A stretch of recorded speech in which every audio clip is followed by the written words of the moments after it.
MLB free agency is off to that typical slow burn that we've seen in years past. I think just like maybe 3 of the top 25, 30 free agents have deals. Of course, we know that one of those guys is Dylan Cease, and he signed a massive 7-year contract for $210 million to headline the Toronto Blue Jays rotation for years to come. And I know Jays fans are pretty excited about that and where the team is heading into 2026. So I think now is actually the perfect time for us to get greedy as Jays fans. And I want to dig into the position player side of this market and really narrow in on some potential targets that I think could really put the Jays roster over the top heading into the 2026 season. So without any further ado, let's get into 6 hitters I really want to see the Jays target in free agency.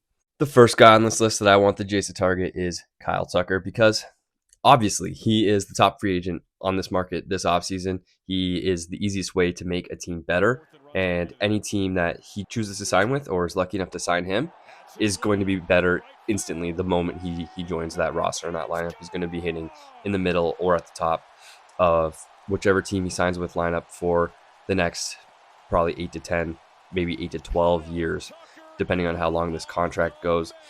He's been worth over 4 WAR in 5 straight seasons, including 2024. He only played 78 games in 2024. He's 10th in WAR across Major League Baseball since 2021. Kyle Tucker is like one of the game's premier players, and he's going to be well worth that 350 plus, like maybe 400 plus $1 million that he's going to make in contracts this offseason. As far as the fit for the Jays, I think it's obviously fairly obvious.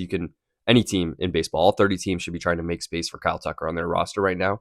But obviously that left-handed bat would fit really well in that right-handed heavy Jays lineup. I think last year, the 4 best hitters on the Jays were all right-handed. Like we're going to say Vladimir Guerrero Jr., George Springer, Bo Bichette, Alejandro Kirk are probably the consensus top 4 hitters in the Jays lineup, and they're all righties. So having that left-handed bat of Kyle Tucker in there, just like aesthetically, it would help clean it up, give pitchers different looks, make the Jays probably harder to pitch to. And this was already a team that was really hard to pitch to. I think Kyle Tucker would make that lineup look just absolutely filthy, even if it results in the loss of Bo Bichette or Bo Bichette leaving. And that's something I'll get into a little bit later in this video.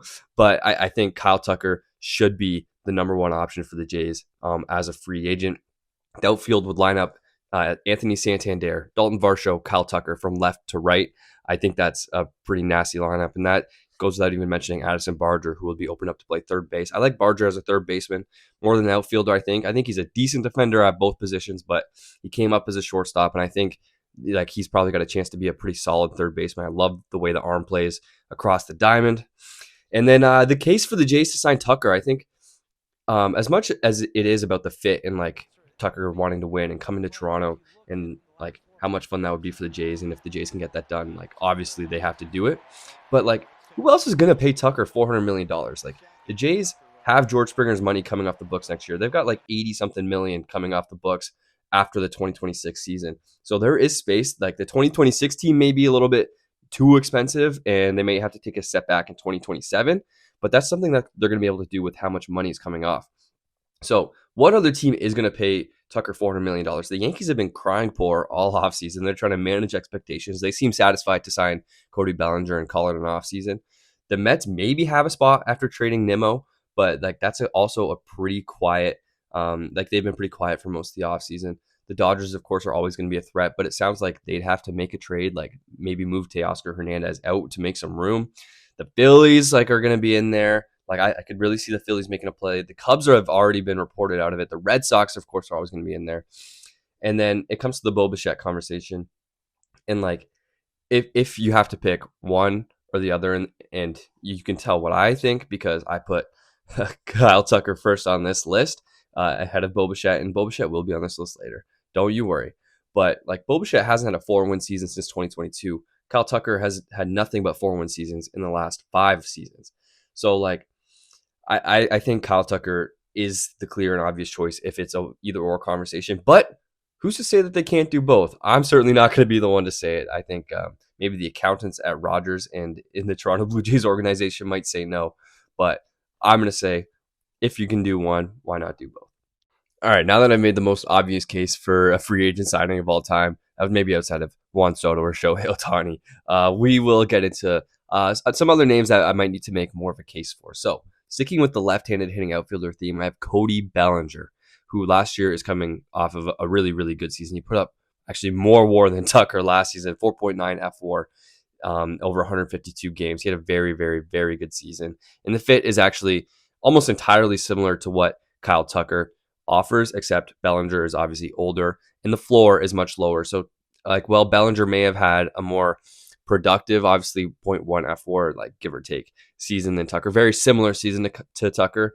I think we probably saw like maybe an 80th or a 90th percentile outcome for Bellinger. When Tucker, we probably saw like a 50th. Like we were closer to Tucker's floor than Bellinger's floor.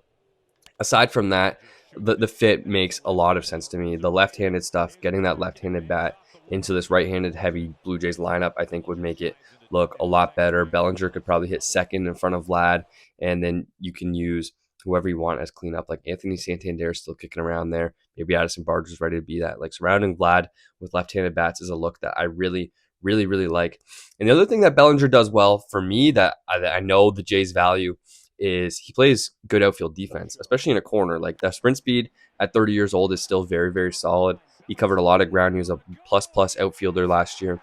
He has the ability, we've seen it in the past, for him to step into center field. We know that Dalton Varsho is going to be patrolling that position for the Jays whenever he's available. But in 2025, Varsho did miss a lot of time.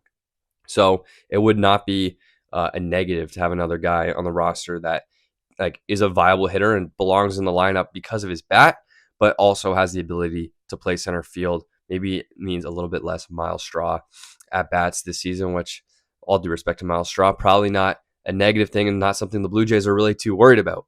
Last thing he does another thing that the Jays really, really like, and that is he only strikes out 14.7% of the time in 2025. So Bellinger puts the ball in play, and that is something that we know the Jays valued. They made so many headlines this season from their ability to put the ball in play. Obviously, the Jays did it well hitting for power as well, and that's also something that Bellinger is able to do. 29 homers in 2025. Obviously, he hit like 40 or maybe even more than that in like his MVP season in 2019. Not sure that version of Cody Bellinger is still in there, but the version that the Yankees got last season is still a very, very productive player. And I think he could be very, very productive throughout the length of this 6, 7, 8-year contract that he's about to earn in free agency.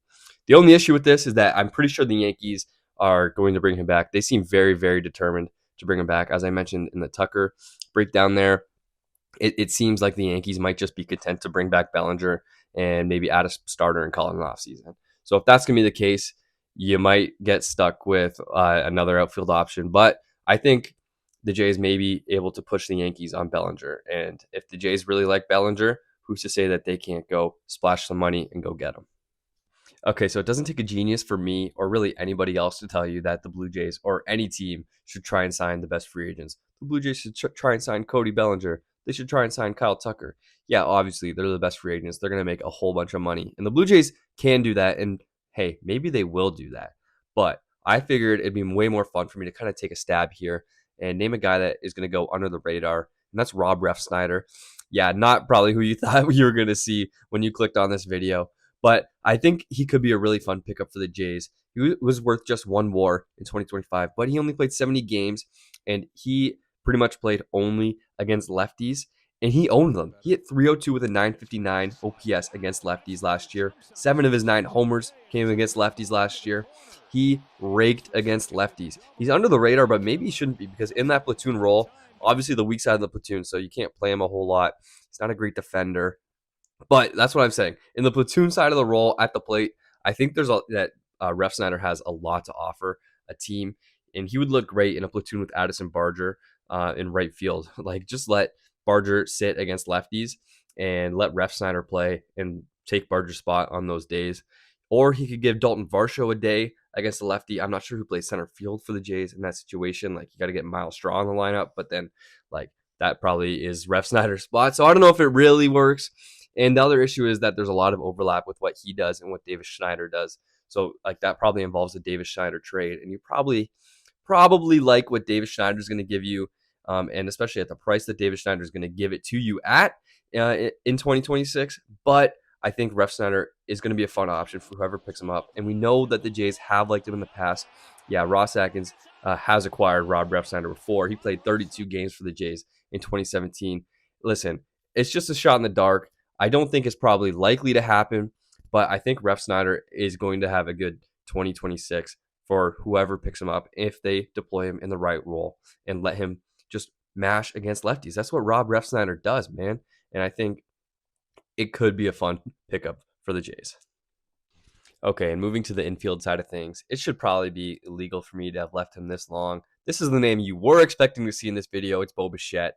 And similar to the Kyle Tucker argument, because obviously the Blue Jays should try and sign Bo Bichette. There's so many, like, first of all, so many baseball reasons, but so many sentimental reasons that Bo Bichette should be a Blue Jay, if not for life, for the next 5, 6, 7 years, 8 years, whatever. Bo Bichette should be a Blue Jay for life. Like Vladdy and Bo are the Blue Jays. It's what this era of Blue Jays baseball has been, and I think there's just so much unfinished business with how the World Series ended and Game 7 ended. Like the Game 7 3-run home run should have won the Toronto Blue Jays the World Series. It should have been the defining moment of that World Series in 2025. And instead it's not, and there's unfinished business there. If the Blue Jays win the World Series, maybe Bo Bichette rides off into the sunset and everyone's okay with that. But the Blue Jays didn't. And Bo Bichette is not riding off in the sunset, and nobody's going to be okay with that.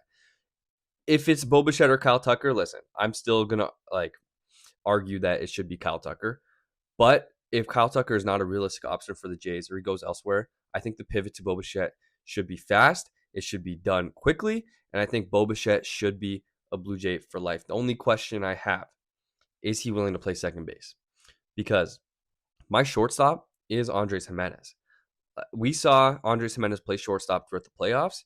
And I'm telling you, it was night and day compared to watching Bo Bichette play shortstop throughout the regular season. And Bo Bichette on that gimpy knee in the World Series played a very, very effective second base, a very solid second base. I think Bo Bichette could be a good to above average second baseman, at least in the next couple of years before that athleticism really declines. He's only 28. So you got probably maybe 3, 4, 5 years before that athleticism really, really tanks. I think the offense side of things is really not something I'm worried about. Bo Bichette's not a big bat speed guy. The approach is pretty much phenomenal. The bat-to-ball skills are phenomenal. I think Bo Bichette's going to hit for the rest of his career. The only thing is the defense. Is he a shortstop? I don't think he is. So the issue with that is I don't want Bo Bichette to play shortstop for my team going forward, right? Is there a team that's willing to have Bo Bichette play shortstop for them going forward? I don't know. And if there is, there's a good chance that the Jays really just are not able to match that offer. Maybe another team's willing to pay him extra, pay him as a shortstop. I think the Jays maybe should pay him as a shortstop to play second base, similar to what Texas did to Marcus Semien. I believe that was the offseason heading into 2022, right? Obviously, Semien a Met now. Maybe that contract didn't work out as well as Texas was hoping for. I don't know. If it's an either-or situation in Kyle Tucker, as I mentioned, it should be Kyle Tucker. But the sentimental part of me will always say Bo Bichette is a Toronto Blue Jay. Bo Bichette should be a Toronto Blue Jay. And he's probably the second best free agent on the market, arguably at least. Maybe you want to say Alex Bregman or something along those lines. But Bo Bichette should be a Toronto Blue Jay. And this is the guy that, if it's not Kyle Tucker, they will be and should be targeting in free agency. Now, if disaster strikes, the Blue Jays are unable to sign Kyle Tucker or Bo Bichette. Of course, obviously none of that is a guarantee by any means. Kazuma Okamoto would be a good option. Of course, I'm very, very, very skeptical to advocate for a guy that I've never seen play. I've never seen Kazuma Okamoto play. Of course, I can read ESPN articles and I can read Fangraphs articles, and I have access to Baseball Reference too, and I can read the back of a baseball card as good as anybody. So, 2025, 77 games, 322 average, 992 OPS, 15 homers. That's very, very good. The approach is supposed to be phenomenal. Just 36 strikeouts to 34 walks in 2025. Those are very, very, very effective numbers. And he's got 8 straight seasons of better than an 800 OPS in the MPB. That's professional baseball. That's a league that I've heard compared to as better than AAA. So if you're doing that, you are obviously a big leaguer. So I think everything that I've heard about Okamoto, he belongs in the big leagues. Obviously, the question is going to be, can he hit velocity? It's always a question with hitters coming over from Japan and Korea and Asia. So yeah, it's going to be a question. Maybe he's not exactly this type of hitter where he's going to sleepwalk towards an 800 OPS. Obviously, you look at the Red Sox and what happened with them and Masataka Yoshida. It's something that like is kind of a disaster for the Red Sox right now. Like they are desperate to get off of that contract, and nobody wants it because Yoshida was supposed to come over and instantly hit, and he kind of hasn't really done that. He doesn't have a defensive position really. He's kind of a DH only, and that's something we're a little bit worried about with Okamoto. He's been a third baseman in the past, but he's already 30, so he probably needs to play first base, which is kind of obviously we know a good difficulty for the Jays because they're paying some guy, Vladimir Guerrero Jr., like $500 million over the next 14 seasons to play first base. So maybe the fit is not perfect, but if you can get a season of him at third base, maybe it's going to displace Addison Barger to the outfield kind of thing. Like there's a way to make it work, and if he's going to be the hitter that some people think he will be, there's going to be a spot for Okamoto in the lineup every day. Of course, the last thing I'll touch on with him is we know that it could be a possibility because the Jays have had a very, very strong presence in the Pacific Rim in recent seasons, obviously starting with Hyunjin Ryu and then Yusei Kikuchi or Blue Jays. We know the Jays were so in on Roki Sasaki last season before he ended up choosing the Dodgers. We just saw the Jays sign Cody Ponce coming over from the KBO. So that's something that the Blue Jays have been in on the past, and it's something that we know they have a very strong presence in. So Okamoto could be a very interesting option. Of course, haven't seen him play, so it's hard for me to advocate fully. But everything I've read, man, like seems like he's kind of the real deal, and he would be a good option for the Jays if Bo Bichette is to walk. Okay, so the sixth and final name that I'm going to bring up is Jorge Polanco. He would be another solid way to replace Bo Bichette at second base if he were to walk. Obviously, in this case, your middle infield would be Andres Jimenez at shortstop, and Polanco at second base. And I think that'd be a very, very solid defensive alignment up the middle. Obviously, we know the defense with Polanco is not great. He's already 32 years old, and it's probably not getting better. Jays really don't have a lot of DH at-bats available, and that's why Polanco's kind of lower on this list. The thing is that you would have to pay him like he's lower on this list. He's not going to cost too much money. He's not going to be making this big, big contract. The other thing I'd be a little bit concerned about is that you're buying high. He's coming off probably the best offensive season of his career in 2025. He really made the most of it because his career probably almost ended after 2024. The Mariners gave him a shot after he put up 93 weighted runs created plus in 2024. And then he made the most of this opportunity in 2025, put up 2.6 F4, 132 weighted runs created plus. Very, very solid season. Really didn't strike out that much in 2025, a 15.6% strikeout percentage. We know the Jays love that, but it was nearly 30 in 2024. So we cut that in half. I don't know. I know this is not the most glowing review of Jorge Polanco, but I was really, really impressed with what I saw from him in the playoffs. We've seen a cleanup in that Mariners lineup, that stacked Mariners lineup filled with power. I think Jorge Polanco is a very, very capable hitter. I think he would look really good in the middle of the Blue Jays lineup. I think there's a lot more risk to signing him than a lot of these other free agents. And that's why he's so low on my list. He's going to be the last name I bring up in this video. And you're going to have to pay him like that. The projections really are not crazy on Polanco. So if Bo Bichette's to walk, I think bringing in Polanco would be a good idea for the Jays. If Jorge Polanco is the headline position player acquisition, obviously Blue Jays fans maybe not going to be the most excited after this offseason heading into 2026. But I think Polanco, in addition to something else, could be a very, very good fit for the Blue Jays. Anyways, that's all I've got for you guys today. I really hope you enjoyed this video. And if you did, please be sure to leave it a like, comment, subscribe. Let me know if I missed somebody you think the Jays should be targeting. If there is somebody that you really, really like for the Jays as a fit, let me know in the comments. I'm happy to be down there and interact with you guys. That's one of my favorite parts about doing these videos is all the engagement in the comment section. So let me know. Let me hear it. And thanks for coming back to the channel. I know it's been a long time since my last upload, but I'm super excited about MLB and the Blue Jays heading into 2026. So keep an eye out for more content like this in the future. Thanks, and we'll catch you guys next time.